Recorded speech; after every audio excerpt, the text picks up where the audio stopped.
filming. Also, apologies ahead of time for the wet hair. Is what it is. Welcome to my August wrap up. I read a lot of books in August. I read 22 books.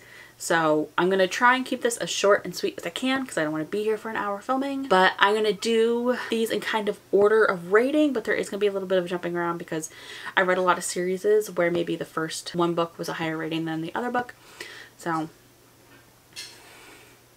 you got it. Overall, I had a pretty good reading month. I read 1 2-star, 4 3-stars, 6 4-stars, and 11 5-stars. Really good reading month. I also think it's a good range. I've been trying to be better about utilizing the whole 5-star range instead of just rating everything 4 and 5 stars. So kind of proud about that. The first 3 books I'm going to talk about are kind of bittersweet. It is Stalking Jack the Ripper, Hunting Prince Dracula, and Escaping from Houdini by Carrie Maniscalco. I marathoned these the last couple days of the month. I read them one right after another. Now I rated Stalking Jack the Ripper and Hunting Prince Dracula each 5 stars. These were so fantastic. I loved the characters. I loved the relationship. I loved the depiction of Audrey Rose, who is the main character. These books, by the way, follow Audrey Rose, who apprentices to her uncle, who is a medical coroner. She, you know, it's 1888 in Victorian era England, so it's very much outside of the societal norms for her to be doing this. And she, in the first book, helps her uncle find who Jack the Ripper is. In the second book, they're in a spooky Romanian castle in winter, trying to figure out who is killing these people and draining them of blood. And the third one, they're on a cruise liner almost, going from England to New York City with this traveling circus, trying to figure out who is killing people in almost these like ritualistic manners. Now, I loved the first 2. As I said, I gave them both 5 stars. I gave Escaping from Houdini 2 stars. I was so disappointed with this book. The characters in the first 2 books are so distinct in the way they act, the way they interact with each other. Thomas, who is kind of the love interest, has a very distinct personality. And there is a forced love triangle in this 3rd book where the new person is literally like a knockoff 2-bit Thomas, which is super disappointing because I love Thomas. I still liked parts of this book. I found the mystery to be incredibly convoluted, and I found there were a lot of side characters that were mentioned that I eventually had to give up trying to keep track of them because I just couldn't. I did like how this was spooky. This book had a lot of potential. Spooky cruise liner with a circus where people are dying sounds right up my alley, and sadly, because of this love triangle, a lot of the characters were acting incredibly differently than how they would. Audrey Rose became incredibly distant to people that didn't make sense. She was treating Thomas really poorly in areas where it didn't make sense. The love interest didn't make any sense at all. I felt like a lot of this book was her just being like, these people are being murdered and I have this incredible relationship with Thomas, but like, I want my freedom and maybe I'll go travel with the circus instead. And it didn't make any sense. She has this incredible love of silence and she was gonna give it all up with very little payback and very little like experience with the circus. You know, she's on this cruise liner for 7 days and it was like 2 days in and she's like, I'm gonna throw away my entire life and everyone that I love because this man tells me I should travel with the circus, essentially. So I was really, really let down with this one. That being said, I am still really excited to read the last book, Capturing the Devil. It comes out September 10th. I'm going to be definitely reading it right when it comes out. The characters at the end of this book kind of are in the same place where they are at the beginning of the book. I'm hopeful for the last book. It's not like the events of this book had any sort of major repercussions on their characterization other than me just being incredibly mad about it. Is what it is. The next 2 books I want to talk about are Vicious and Vengeful by V.E. Schwab. I don't own Vengeful. I gave Vicious 5 stars. This is about Victor and Eli, who are in college and trying to figure out essentially a way to create what they call EOs, which are extraordinary beings, people with superpowers kind of. And then in a timeline separate 10 years later, it is them being mortal enemies after they've succeeded becoming EOs. I loved this book. I found V.E. Schwab was able to take characters that I had very distinct opinions about and radically changed my opinions on them over the course of the book without me really even realizing it. I loved the side characters. There's almost like a found family-ish aspect of it in the current timeline, not the college timeline. I loved this book so much. Vengeful, however, I was kind of let down by. I gave it 3 stars. There were 2 new characters that were introduced in Vengeful that I just felt had a lot of potential, but were kind of let down by them. I felt like this could have been a duology with sticking just to Victor and Eli's story, and then have a companion novel on its own where it just focused on these 2 new characters. I felt like the only parts of Vengeful I really did enjoy were the parts that came from either Sadie, Eli, or Victor, or Mitch's perspective, which were characters we had in the first book. The 2 new characters, I just felt like their perspectives weren't my favorite, and I was kind of waiting for the next chapter where maybe we could get some different perspectives. Still loved this book. Let down by Vengeful. The next 3-star book that I read was Timekeeper. This is by Tara Sim. This is the start of a trilogy. It is a steampunk novel in a world where towns, the time is controlled by these big clock towers, and you have these people called timekeepers who are essentially the mechanics who work on these clocks in order to keep them running and thus the time in the town running. We follow our main character, Danny, who is a timekeeper, and his father has been stuck in one of these towns where the time has gone awry, and he is essentially stuck. There's also a mystery of someone who has been sabotaging time clocks, and they are trying to figure out who is doing that. And there's also a romance in this between him and another boy. There are parts of this that I really did enjoy. However, I did still feel this was kind of a little bit just boring. The relationship was cute. I felt like the mystery was incredibly inconsequential. I think if anyone worth their salt in reading novels starts this book can figure out who the person who is causing the sabotage within like 2 seconds of reading it. The steampunk aspect was nice, but I felt like it wasn't as fully explored as I would have loved. Maybe it's just because I don't read a lot of steampunk novels that I wasn't fully knowing what to expect. That being said, I very well might read the sequel. I know my library has the audiobooks for the 2nd and the 3rd, so we'll see. I am kind of intrigued to see how the relationship continues, considering certain aspects of it, but overall, just kind of okay. And then the last 3-star book that I read this month was Fake Out. This is by Eden Finley, and this is a book that I found on Kindle Unlimited.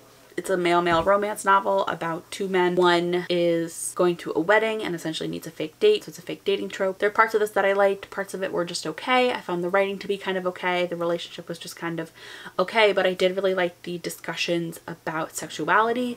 Our main character, in order to break up with his girlfriend when he was in high school, essentially fake came out as gay. And then 5 years later, maybe, I don't remember the exact timeline, meets his girlfriend again and then gets invited to her wedding. And that's why he needs to bring a fake date to the wedding. So he ends up bringing his best friend's brother to the wedding, and fake dating trope ensues. The new adult romance, you can kind of assume where it goes. Overall, 3 stars. I'll probably read the other books in it's a companion novel series, so I'll probably read the other ones. It was a fun, fast read. Hard time connecting with the characters, love the most perspective of the twist.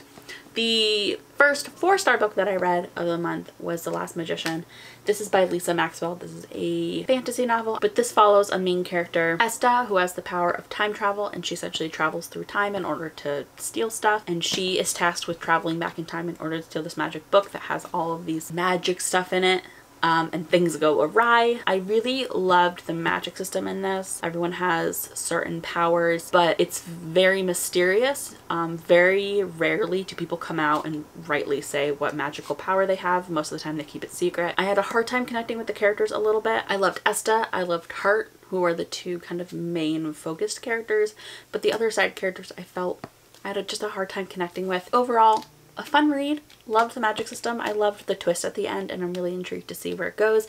I think the 2nd book takes place in New Orleans, but it's definitely going to be one that I read pretty soon. The next 4-star book that I read is Legendary by Stephanie Garber. This is the 2nd book in the Carval series, so sadly there's not a lot I can say about it. This follows Tella, who is Scarlet's sister. Scarlet was the perspective that we got in the first book, and Tella is participating in another Caraval. I loved a lot of this book. At the beginning, I was still a little uncertain about Tella because we didn't get to see a lot of her character in the first book, but by the end, I ended up loving her. I loved that we were able to see more of the world. I love that we were able to learn a lot of the history of the magic in this world, kind of how certain things came to be. We were introduced to a whole magic system almost, or a whole collection of magical beings in this book that I thought was super cool and really interesting. I loved the addition of that, and I really, really loved this. I'm hoping to read finale in September, so stay tuned. I'm excited to see how the series wraps up. In a similar vein, the next 4-star book that I read is The Night Circus. This is by Erin Morgenstern. This follows these two magicians who over the course of nearly their entire lifetime are pitted against each other in order to find out who the best magician is. I had a strange relationship with this book. I loved the writing so much. I loved a lot of the characters. However, I was incredibly confused with the timeline for 3/4 of the book, and I only stopped being confused because I stopped trying to keep track of it. This book is so atmospheric, not a lot happens, incredibly low action.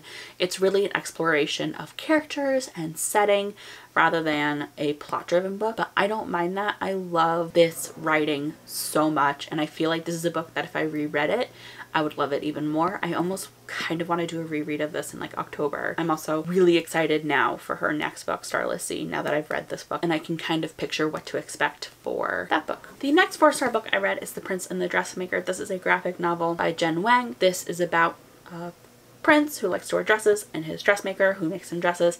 This was super cute. I loved the art style. I loved the story. I loved the relationship between these two characters. It was so cute. It was so precious. I gave it 4 stars because with most graphic novels, unless I fall head over heels for them, I always just kind of want more of the story. It's kind of just my own fault.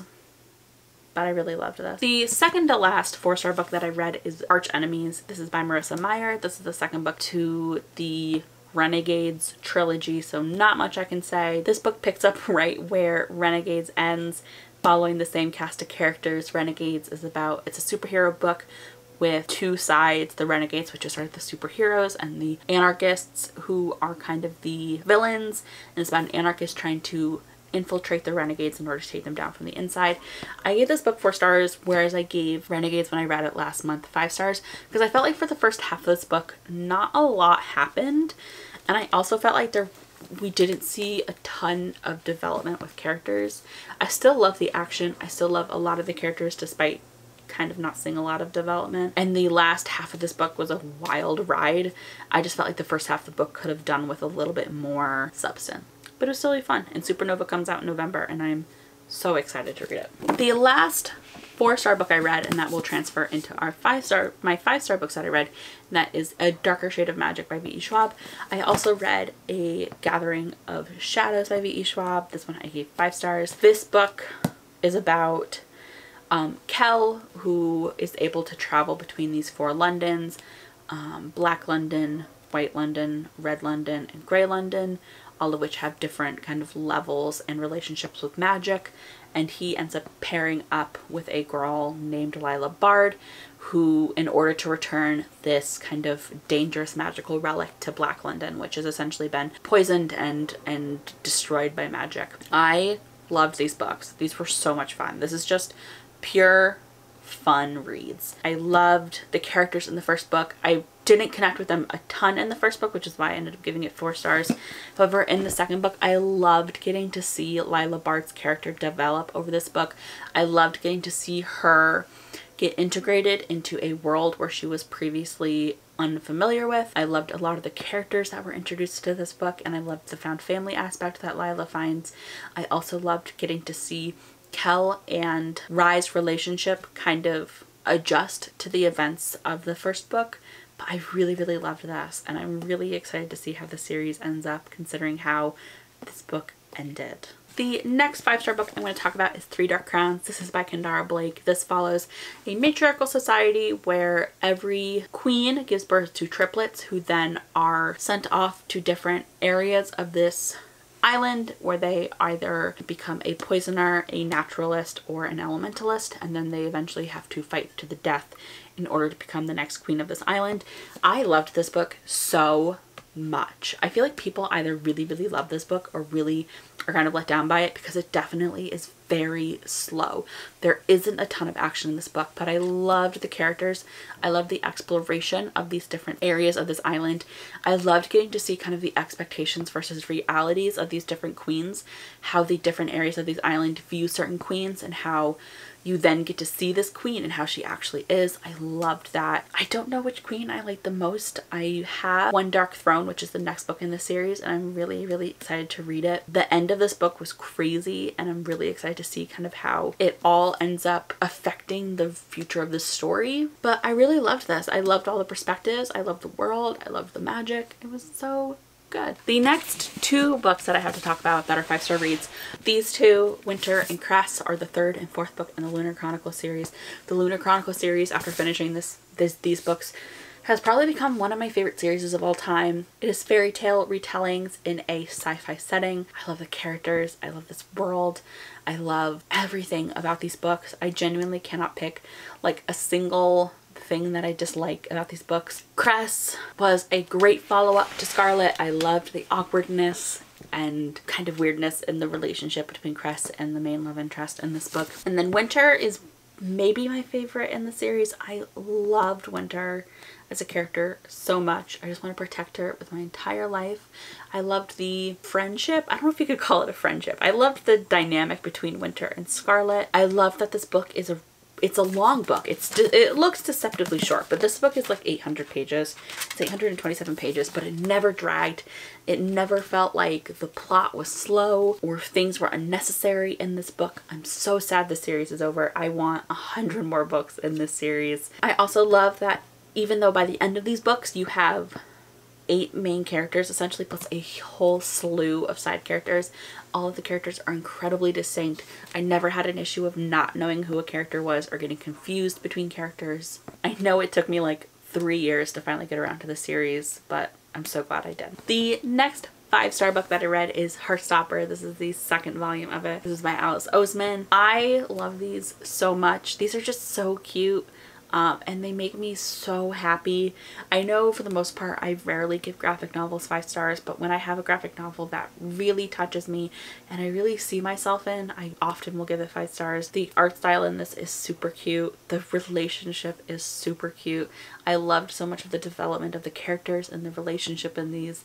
I'm so excited to see volume 3 and where it goes. The next book that was a 5-star read for me was a reread, so I'm not going to talk about it too much. It is Crooked Kingdom by Leigh Bardugo. I wanted to do a reread of all of the Grisha books before I went on and read King of Scars. These characters, this world, all of the dynamics, all of the crazy stuff and emotional stuff that happens in these books is so unparalleled for me. I took notes on all the books that I read this month so that I can keep track of what I read, because I did read a lot and have things to say, and literally the only thing that I wrote for this book in the notes was I cried like a little bitch baby. So Crooked Kingdom, 5 stars.